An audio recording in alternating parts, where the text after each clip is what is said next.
evening. I'm Jessie Artigue. And I'm Lauren Biskin. Welcome to this edition of ASU's Newswatch. The big news tonight, President Bush and his new initiative in the war on terrorism. Only hours ago, the president went before the nation and urged creation of a new terrorist-fighting cabinet post. Yet as Congress examines the plan, questions continue about the government's role in the September 11th attacks and whether al-Qaeda could have been stopped. And as Rochelle York reports, what the public says may determine what happens next. People at ASU are questioning the government in light of the scandal surrounding September 11th. They appear to be following the story, but feelings are mixed. Some choose to trust the government, while others observe in disbelief. Okay, do you think the government did all they could to stop the September 11th attacks? Yes, I think they did. I mean, who wanted the Twin Towers to fall? I mean, who wanted all those people to die? I don't think they did everything they could because of the letter here in Phoenix from the FBI agents that they ignored and from the other agents around, but I also don't think there's anything they could have done to stop it. Yes, considering the time frame that they had to do it in. The feelings are mixed here at ASU, but the question is still unanswered. Will there be another attack like September 11th? Reporting for Newswatch, I'm Rochelle York. Michael Stegall, a Kennedy cousin, is being convicted for the death of Martha Moxley. Martha Moxley was Stegall's neighbor in Greenwich, where she was beaten to death in 1975 when they were just 15 years old. Suspicions have been raised that his family ties have protected him over the years. Now Stegall could get anywhere from 10 years to life in prison for murder. Members of the Stegall and Moxley families sighed heavily upon hearing the verdict. Martha's mother Dorothy and brother John joyfully hugged prosecutor Jonathan Benedict. A heroin addict and ex-convict is on the loose today. James Taylor Sheffield has robbed at least 6 bars in Phoenix and 1 in Mesa since April 12th. In the past 2 weeks, Sheffield has robbed 2 bars, killing both of the owners. Harley's Club 155 on Camelback Road was one target on May 21st, where owner Steve Johnson was killed. Just Tuesday, Ligori's Lounge was robbed and Antonio Ligori, the bar's owner, was killed.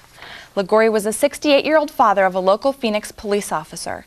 Police say that a security video camera showed that Ligori offered no resistance. Police have 2 men in custody today after camping out overnight in the Four Peaks Recreation Center. 23-year-old Steve Allen Boggs Jr. and 21-year-old Christopher Hargrave are suspected of fatally shooting 3 men at a Mesa Jack-in-the-Box.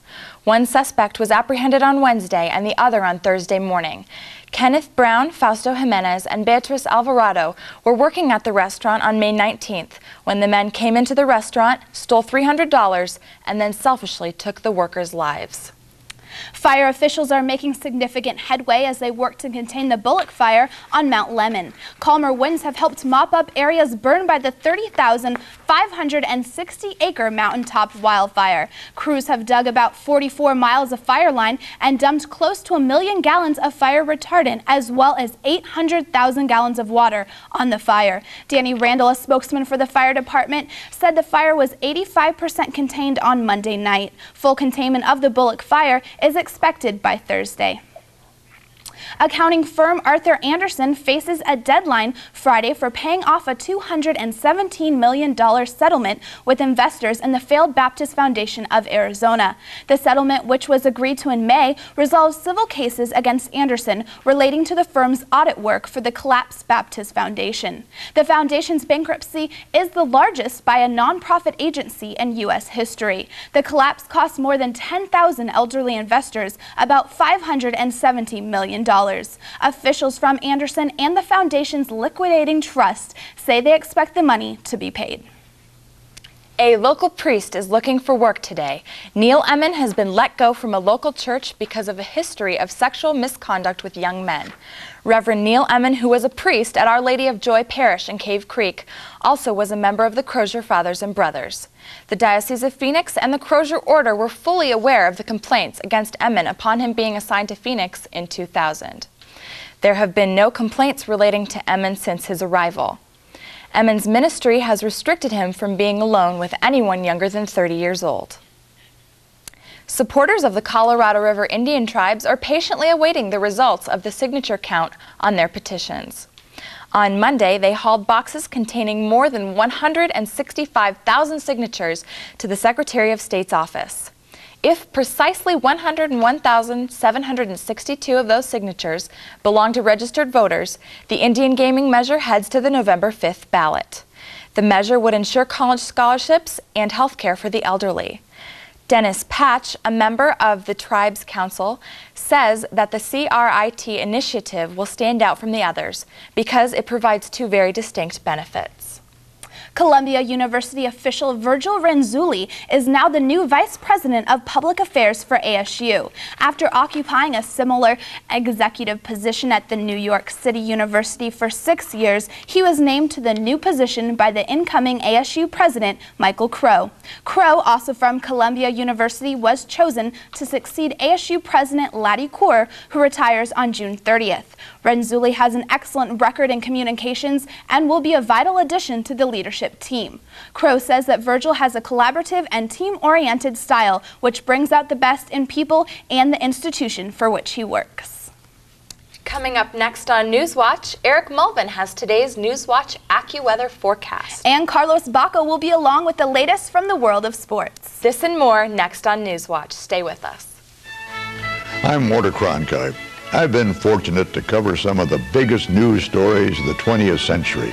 The landing of men on the moon, the assassination of President Kennedy, the Vietnam War, and a generation of presidential elections. But you know, nothing was as exciting as my first job in journalism at the Houston Post while I was still in high school.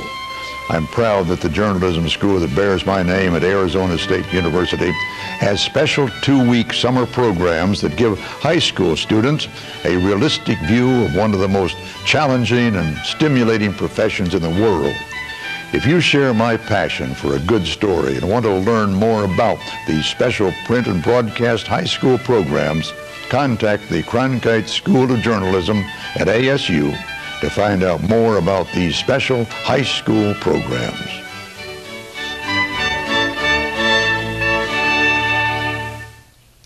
Warnings are on the way for deadly weather. As the Arizona heat gets to its summertime mode, a new heat warning system is set for Maricopa and Pinal counties. The system is used to warn the public of extremely hot weather for 2 days in advance. The heat warning system looks at the temperature, humidity, cloud conditions, and the length of the heat wave. The warnings will be issued with tips the public can do to protect themselves. Experts hope that the new system will reduce heat-related deaths. Currently, Arizona averages 35 to 50 deaths each summer from extreme heat. Similar technology is being used in Philadelphia and Washington, D.C. Speaking of hot weather, it's really been getting up there lately. I don't know how much more I can take. Our own Eric Mulvin has the latest on today's forecast. Hi. Yeah, hopefully that new weather warning system will save lots of lives here in the valley. As we look over the valley with the valley cam, see clouds rolling in. And over here in the national map, you can see perfect temps all around the country, like 83 in New Orleans right now, 85 in Miami at this hour, and 67 up here in New York. Over here on the west coast, we have 68 in Los Angeles, 60 in San Francisco, and Denver comes in at a nice cool 64 degrees. Right now in the state, we have the two nations hotspots, 104 in Parker and Yuma, and over here we have 77 in Tucson, 66 in Prescott, and 59 in Show Low. Right now at the airport, we're coming in at 93 degrees, humidity is at 36%, the dew point's at 62 degrees, and the wind is east-northeast at 10 miles per hour. Tonight there'll be storms, or a chance of storms, and it'll be ending a little mild with a high in the low 70s for the outlying area and 78 for the city. And for tomorrow, it would be partly sunny with a chance of a PM storm, 100 degrees, and for the 5-day outlook, we'll be in the hundreds, warming up a little for the weekend, and lows in the mid-70s. Back to you guys at the desk.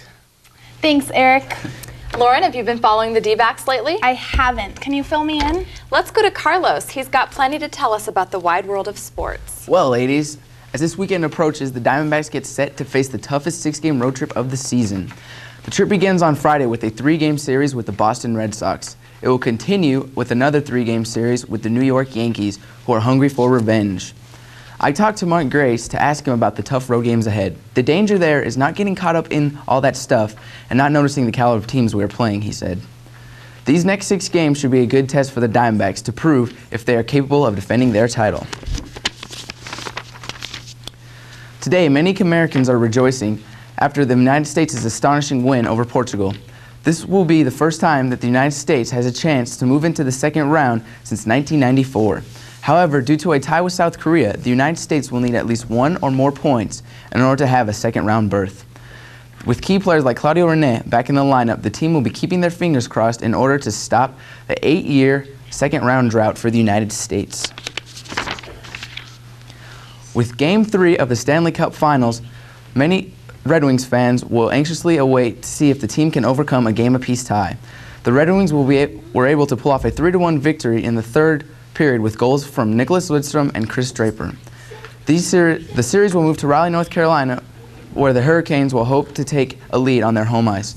Although the Hurricanes are probably one of the biggest underdogs in Stanley Cup history, their success depends on the goaltending abilities of Artis Irbe. The Hurricanes will hope to regroup after their 3-1 defeat and come up with 2 wins while in the confines of their friendly arena. As Game 2 of the NBA Finals approaches, it seems as though everyone is pulling for the Nets. The Nets are in their first NBA Final in franchise history and are led by the determined Jason Kidd. Following the 99-94 defeat, the Nets are hope to come up with 1 victory in the hostile Staples Center. The Nets have been in this situation before in the playoffs and have rose to the occasion. "We don't want to underestimate these guys," said Shaq. "They are good." The Nets are anxious to move the series to New Jersey and hope that the home crowd will help produce a win. With the French Open Finals coming up this weekend, the Williams sisters are making tennis history yet again.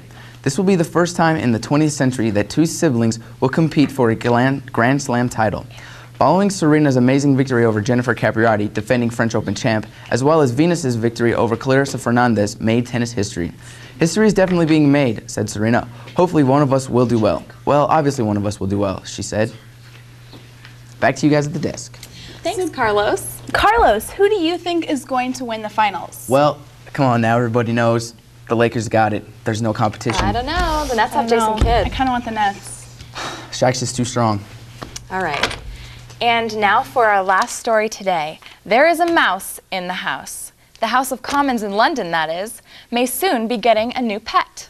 British lawmakers, after being run over with mice, are filing a petition for a cat to patrol the halls of Parliament. The motion was made after mice were found in the dining room and other places in the House of Commons. So far, 8 lawmakers are backing the idea. The full House must decide if they should take the matter further. That's it for Newswatch. You heard it here first. I'm Eric Mulvin. I'm Lauren Viskand. I'm Jessie Artigue. And I'm Carlos Baca. From all of us at Newswatch, have a good day. See you later. Bye.